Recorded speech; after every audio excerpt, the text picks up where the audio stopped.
Okay, welcome everybody. We'll start the meeting. It's the Atheist Society meeting for March 2025. And just a bit of introduction. The Atheist Society doesn't have any active members. We do have a matter to give you a reminder of electors. Now, what we'd like to do is let the speaker finish his talk and we can have questions and answers afterwards. So we're very happy today to welcome Dr. Ian Storey, who is a first-time speaker. So that's a novelty. But you're very good, very welcome. And a very interesting topic, the evolution of cooperation. So over to the... Okay, thanks, John. Okay, so I've taught Masters Information Security for many years, and I'm teaching at the moment business analytics. So I get to teach the coolest stuff on the planet. So what I'm talking about is something that has lived with me for a long time, right? It's not my area of research or anything like that. I am a doctor, so you all know I'm smart. I've got the paper to prove it. And I've looked at this issue pretty deeply and lived it for 40 years. So that's the background in it. Now, the first inkling of what was coming was the selfish gene. How many of you guys have read it or looked at it? That's one. Yeah, sort of. Okay. Yeah, it's a bit of a tone and it's getting a bit older, but still the mountain probable thing is kind of amazing, where evolution relies on past evolution. And there's even errors, you can trace back the fact that the iris is the wrong way around and that kind of. So it was an amazing, amazing book. But for me, the thing that worried me, and it's seriously G, was that the robot, because what's important is not me, it's my genes. I'm carrying around the more important thing, which is the genes. And my genes hate your genes and your genes hate everybody else. But the robot doesn't hate you, or at least I thought it did until I read about the evolution of cooperation. And that really worried me, not to the point I was falling apart of, but I totally respect the evolutionary perspective as the perspective for explaining human behavior. Almost everything that we do, the evolutionary perspective is behind it. That was where I was coming from, and it's still where I am. Definitely the selfish gene, written by Richard Dawkins, corresponds to the theory of evolution. It dovetails with the theory of evolution perfectly. So along comes this game called The Prisoner's Dilemma. Who's heard of The Prisoner's Dilemma? Pretty much everybody? Great. Okay. So I don't have to explain too much, but it is confusing if you haven't heard it before, right? Probably because one of the reasons is the benefit is measured in the negative, years in jail, and that's confusing to start with. Veritasium uses this one with gold coins, so benefit is measured in a positive. So I'm going to stick with that because it's easier to understand. The standard also has two dovetails equally, they mirror each other. They're symmetric choice options, right?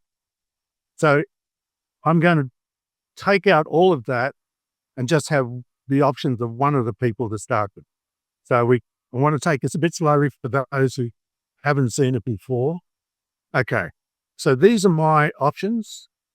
I cooperate or I defect.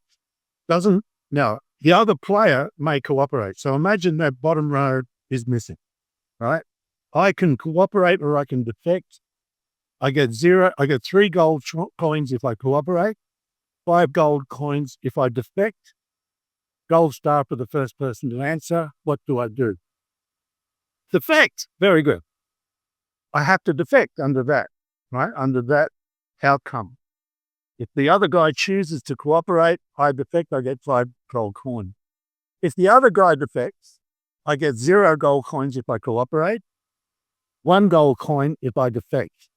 What's my rational option? I get 0 if I cooperate, 1 if I defect. You're a hard crowd. You're harder than my student. Boy. No, in this particular table, you get 0. You can add 1 to everything or 3 to everything, it's still the same table, right? So it's just send it all down to 0. No, don't worry about them. Just worry about you for the main. So this is just about you, what you do. I'm going to talk about them. I'm going to let Derek talk about it, actually. So the best option for me, 0 against 1, which is higher. Very good. 1 is bigger than 0. Very good. Okay. So doesn't matter what happens with the other guy, my best option is to defect. All right? I defect. No matter what the other guy does. That's my best option. So now if I have a table like this, and so this is the confusing one that represents both people's options, and they're totally the same option. So what's the rational approach? No matter what the other guy does, defect. What's the rational approach for the other guy? It's exactly the same. It's a mirror image, defect. If we both defect, we end up here. We both get 1. If we both cooperate, we end up here. We both get 3. Now, this is the Nash equilibrium. The best strategy is for both to defect. But if you both defect, you get 1 gold coin. Whereas if you had both cooperated, you would get 3 gold coins. The best, most rational strategy leads to the worst outcome. This is typical of the Nash, of the Nash equilibriums that you would regard as a dilemma. So with that brief introduction, I'm going to let Veritasium do some of the work here. I'll run this for about 5 minutes, if that's okay. Makes the problem of Western Europe and the United States far more serious than it was before, and perhaps makes the imminence of war greater. Some thought their best course of action was to launch an unprovoked nuclear strike against the Soviets while they were still ahead. In the words of Navy Secretary Matthews, to become aggressors for peace. John von Neumann, the founder of game theory, said, "If you say, why not bomb them tomorrow? I say, why not bomb them today?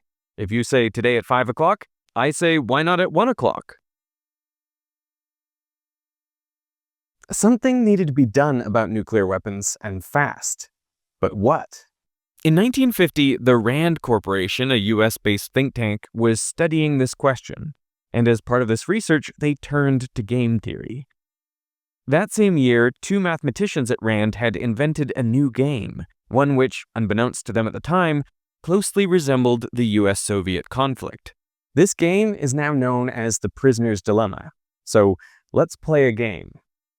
A banker with a chest full of gold coins invites you and another player to play against each other. You each get 2 choices. You can cooperate or you can defect.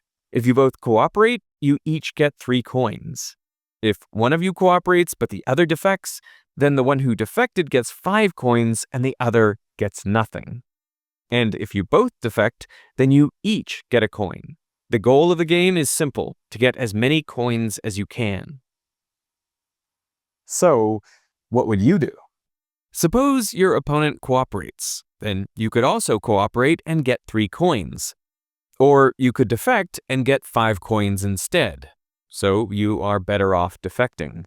But what if your opponent defects instead? Well, you could cooperate and get no coins, or you could defect and at least get 1 coin. So no matter what your opponent does, your best option is always to defect. Now, if your opponent is also rational, they will reach the same conclusion and therefore also defect.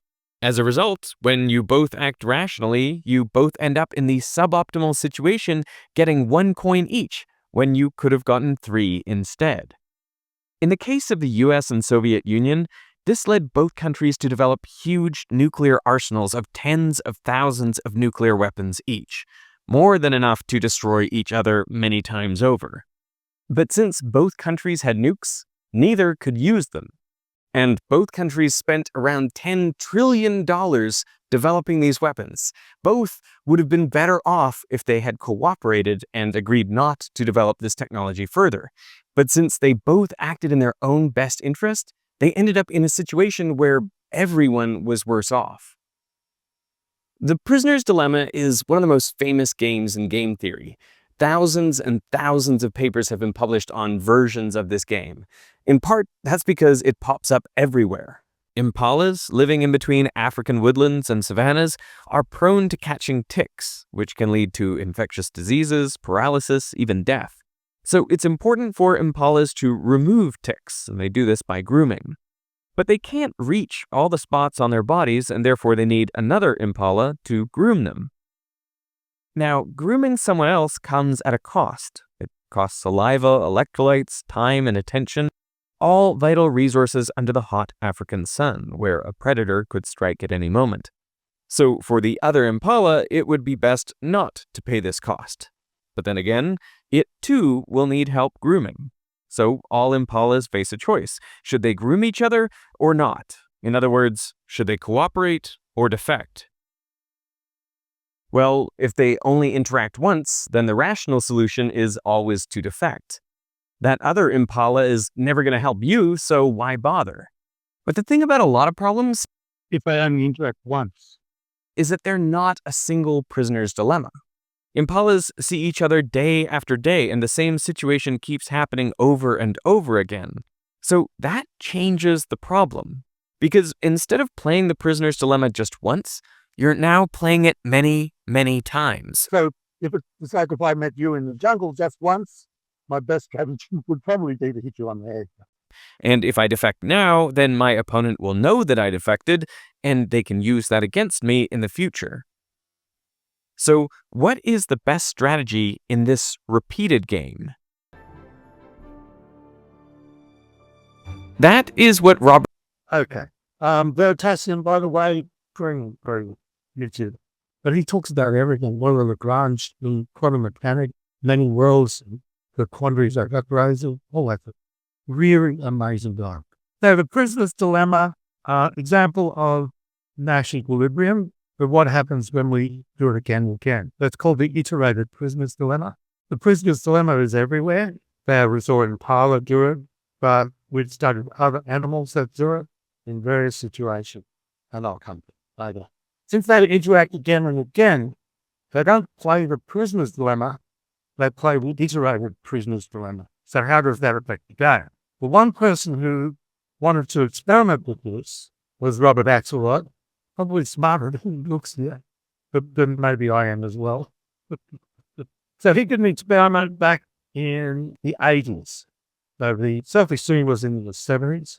He had a computer tournament. He had actually two, one with 14 people who submitted games, strategies that would play on a computer against other strategies. And the strategies would just decide whether to cooperate or to defect. So if you had a strategy that was always defecting, and your strategy realized that they were always defecting, then you'd have no benefit cooperating. And they would end up getting 1, 1, 1, 1, 1, right? If there's another strategy that starts off by cooperating and looks like it's going to keep going cooperating, well, you get 3, 3, 3, 3, 3. And they played it 200 times. Interestingly, the first time through, they played it 200 times, exactly. But if you defected on the very last time, you got a bit of an advantage. Right? If the other guy was just always cooperating. So they repeated the experiment 5 times. It was pretty thorough. Many experts and many amateurs. And he did another one with 62 submissions. The tournament winner was the simplest program that was submitted. One of the advantages is that it's so simple. You see me playing tit for tat. You know I'm playing tit for tat. You know you can't get an advantage on me by defecting. So you start cooperating and you start collecting all those 3 gold points. Simplest possible game, won in both tournaments. Just copy the previous move of the other guy. Okay? It's not turning the other cheek. Turn the other cheek, you'll get clobbered. And I think that's the same in real life, personally. It may be a little bit of allow the other guy a chance to come back in. If they don't come back in, then keep clobbering them. Yeah, there are a bunch of other strategies, and they all had some mixture of forgiving, being retaliatory, being cooperative, etc. But tit for tat won, and it's not forgiving. Part of that is not that it's so smart, but it's that it's so dumb. People can see what you like, what you do. Right? You pay back. The example here is a bit stupid because hopefully you don't hit them with an even bigger carrot board in the rope. And I actually think one of the problems with Chump is he didn't grow up in a proper social environment. It wasn't iterated tit for tat. It was iterated, I'll mistreat you because you're an underling and you're poor and I'm not, you know. I don't know, but I bet you when he talks to Elon Musk, he sucks up like crazy. You know. I think he's kind of naive that way. Okay, so not only did tit for tat win, but all the top strategies were what were defined as nice. So nice is when you start with cooperate, no matter what you do afterwards. As long as your first move is cooperate, then you're nice. Right? So when you meet someone, they're nice to you, you know they're going to be nice, you're nice back, that kind of thing. All of them beat all of the not nice programs. I mean, it was phenomenal, absolutely phenomenal. So does that mean nice guys finish first? And I have to apologize. All the literature is about guys. Obviously, wokeness hadn't caught on in the 80s, okay? I come from the 80s and I've learned my lesson, but I'm going to use guy, okay, because that's what this is there. No, don't blame me, blame that. Well, I used to argue that. My errors were, people corrected my error. Yeah. Okay, I used to argue that both tournaments had the same result. Now, subsequent analysis has shown, of course, that, well, I mean, it's an abstract game, isn't it? And even there are elements. If you start out with a bunch of defectors, you're going to get clobbered if you're nice at some point. You know, even if you're play tit for tat, you'll lose that first move because you cooperate. So in a world where everybody defects, how does it get started? Can it get started?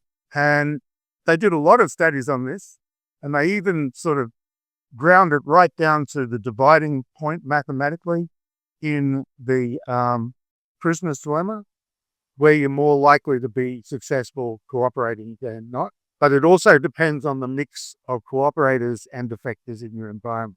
So, in short, if everyone's always nice, bad guys get away with murder. Also, if too many people are not nice, there's no point in being the nice guy. Now, also, no matter what you do, there's going to be some bad guys. Everybody learns that being nice is better, right?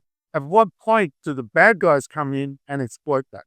For me, though, the recognition that there are some bad guys is a strength in the experiment, because we really know that we need to protect ourselves from these guys. And we have to have laws, and we have to have all those things that we use to protect ourselves from these nasty efforts. Right? We need vigilance, and this is what we observe. People are vigilant. In fact, they're always talking about the other guy's bad motives. They're gossiping like crazy. People are really focus on that, what their motives are. And sometimes there are people who really, really, really are nasty. And some of them are super smart too. So in information security, this issue pops up, and it kind of pops up in the reverse way. Because most people are nice, they're able to be attacked by social engineers. I don't know if you've seen the YouTube, but it's a wonderful one where a woman puts on an audio of a crying baby. She calls out a help desk on the phone. Oh, my husband didn't put me, he was supposed to do it. Can you put me on? You know, what's my social security number? Blah, blah, blah. And she gets on straight away because the other person was helpful. And part of the problem with information security is trying to train the staff to realize when they're being helpful for a potential attacker. And we sort of all feel that, right? Part of the problem is the person's on the other side of the world, and it's a prisoner's dilemma not iterated rather than in a social community. So the evolution of cooperation, Axelrod finishes his book with a conjecture. Actually, he talks about it quite a bit. So he had an experiment, but he finishes with a conjecture as well about how niceness could evolve based on the experimental finding. If the prisoner's dilemma amongst humans is strong enough, and you have a small family genetically related in a tribe, they can start to cooperate in small ways and drag in other people. And eventually it can take over the population, and they can all be they can be cooperative because of the nature of the prisoner's dilemma and not be genetically related. But this comes right back to the thing that worried me about Richard Dawkins and the selfish gene. He said that you can't have beneficial behavior that all in all is detrimental to the individual. And it's true, but if you only look at it from the perspective of a single prisoner's dilemma, Nash equilibrium, then you've got to be nasty, like me meeting you in the jungle. But if we're in a society, we get huge, well, I'm sort of gazumping my argument, but I believe we get huge benefit. Do nice guys really come first? I can't answer all the issues. I haven't read all the papers. I've just lived it over 40 years. And it really worried me, and it still worries me if I might be gilding the lily a bit. I'm pretty sure I'm not. And I'll give you some arguments why I think. So how do we weigh the selfish gene against the evolution of cooperation? In the end, I'm actually sanguine about human nature. I think you guys all came here. I don't think there's a reason for a not nice guy to come here. I'm sure all of you, right, even John down the front, and the naughty guy who turned up late, are good guys. I really think that. People want to be seen to have integrity, don't they? People have anguish, real serious anguish, if they've committed a crime and it gets out into the real world. They even have anguish if they committed the crime, but especially if it gets out, they want to be seen to have integrity. And I think they also have some of the programming born into them, a lot of them. Children's reactions to me, when they recognize immediately a bad guy in a story, they recognize a good guy. They know the guy who's trying to stuff everything up for everybody else, and they sort of understand why. That to me is possibly the strongest thing that shows that there's inbuilt niceness. But how could we have all of the marvels that we have? Roads, hospitals, books, houses, reliable science, all of that without some level of cooperation amongst you. Right? All these things are just, and people devote their lives to these good things. Not politicians, but real people. So subsequent experiments showed that there were animals as well who were highly cooperative. Chimpanzees are arguably the nastiest animals on the planet, but they, amongst themselves, there are some kind of social order. But when it comes to other animals, it's highly developed. Bonobos, dolphins, herding in general is a cooperative behavior. Killer whales, there's even species of fish, and I've seen papers on all of those where they show that they're cooperative in certain environments where it doesn't immediately advantage the individual who's taking a shot for the rest of the herd. Perhaps most of all are dogs, although I find dogs a little bit sucky-uppy. They're very, very alpha male, They love the alpha male, but just the same, they're such wonderful animals, aren't they? I mean, they really are. And a lot of that socialization in pet dogs has come from our interaction. Humans have the highest specialization of all animals. Someone sews the coats, someone makes the shoes, someone sharpens the axes and knives, etc., etc. Language evolved to convey sophisticated concepts and large amounts of information. Language to me is one of the most sophisticated things we have, and it shows a level of need for cooperation, really. We need to trust the information, at least a certain amount. People prize their good name, I've said that. They make sacrifices to keep their good name. So I think most of us have built-in ethical sensibility. So think about these scenarios. Spouse abuse and gaslighting your spouse. I'm sure you all here hate that. The football player who makes a sacrifice for a goal. The average person watching football tonight, the crowd was horrendous. The player who sacrifices for the team is admirable. We cheer. I mean, I've watched a couple of dash cams. No, I've watched too many dash cams. About cops immediately catching thieves. What do they call it? Instant karma. So some guy's zooming up the emergency lane and cheating, and everybody else is being good and being patient and waiting. And then the cop car comes by, and you hear the guy in the cabin go, to say, hey, behold, get down. Isn't that fantastic? everybody goes crazy, et cetera, right? We have these sensibilities inbuilt, I think. Yes, some people are nasty and some people can turn nasty. There's all sorts of things I could talk about here, which I'm not really super expert, having thought about it for ages. We need to remember there are some people who are not nice. Be wary of those. In my long experience of considering this question, the percentage of people who I would say are not nice, really nasty, think about how to gain advantage with no concern about anybody but themselves, would be about 2 to 5% of the population. Pretty small. Okay, well, here's the kicker. 2006, I read the latest version of the Evolution of Cooperation. Have a guess who wrote the foreword? Richard Dawkins. He is aware of this. He highly praised the Evolution of Cooperation. It's a good read of what he talks about in that foreword. It really is. So what I would like to ask other atheists is, why, O Lord, doesn't he shout it from the high heaven? Why? The good he could do. Ah, my God. I'm aware he's given atheists, he sort of helped atheism, given us a better name, sometimes not, but tried and, succeeded in a lot of efforts. But why doesn't he? He knows about this. He wrote the foreword, and you have to read it. So, in conclusion, Axelrod's experiment shows unequivocally that niceness is strategically strong, at least under the right environment. That environment, does it apply to human? After 40 years, I believe it does. And I believe there's a bias towards being cooperative in our nature, at least for the robot. Not for everybody, but for maybe 95%. I'm very sanguine about human nature. And for people who obviously are taking a bit of time out, a little bit of sacrifice to come here, that sort of thing, I know they're nice. How could we create the miracles we do as a species without cooperation? I'll leave that there and ask you to judge for yourself. I can't tell you, I can't make up your mind, because at this point it's a matter of judgment.